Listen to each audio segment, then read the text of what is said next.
দেখতে পাচ্ছেন যে এখানে তেমন পানির চাপ নেই, তবে নদীতে পানি আস্তে আস্তে করে বাড়ছে, এমনটাই আমরা এখানে দেখতে পাচ্ছি। তবে আসসালামু আলাইকুম, সততা মিডিয়া ডাবল পক্ষ থেকে সকলকে স্বাগত জানাচ্ছি। সম্মানিত দর্শকবৃন্দ, আপনারা জানেন সারা বাংলাদেশের মানুষ বন্যার্তদের পাশে দাঁড়িয়েছে। বিভিন্ন জেলায় সারা বাংলাদেশের প্রায় 10-এর অধিক জেলা প্লাবিত হয়েছে ভারতীয় আগ্রাসনের যে পানি, সেই পানির কারণে। এখানে আমরা দাঁড়িয়েছি যে ব্রহ্মপুত্র নদীর উপর, হোসেনপুর থানা, কিশোরগঞ্জ জেলা, ব্রহ্মপুত্র নদীর উপর। এই নদীর কি অবস্থা সেটা আপনাদেরকে দেখাতে সরাসরি চলে এসেছি এই ব্রিজের উপরে।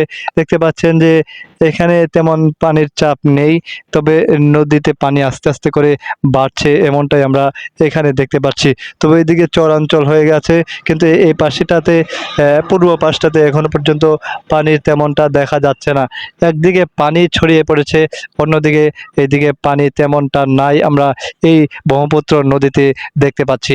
চতুর্দিকে দেখতে পাচ্ছেন যে এখনো পর্যন্ত সেই রকম পানি আমরা দেখতে পাচ্ছি না।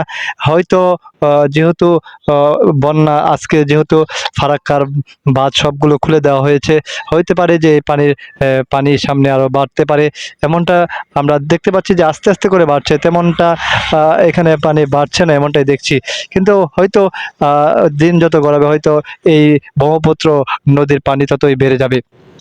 এইখানে পরিস্থিতি আসলে এখনো পর্যন্ত পানি তেমন নেই, নদীর অবস্থা শান্তই দেখতে পাচ্ছেন যে পানিগুলো, যদিও পানি ঘোলা দেখা যাচ্ছে এখানে।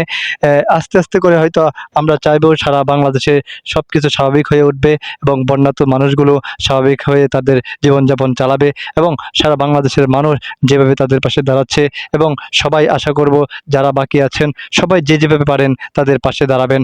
এটাই সম্প্রীতির বাংলাদেশ গড়ে উঠবে। একভাবে বাংলাদেশের সমস্ত মানুষ একত্রিতভাবে সমস্ত দুর্যোগকে মোকাবেলা করবে।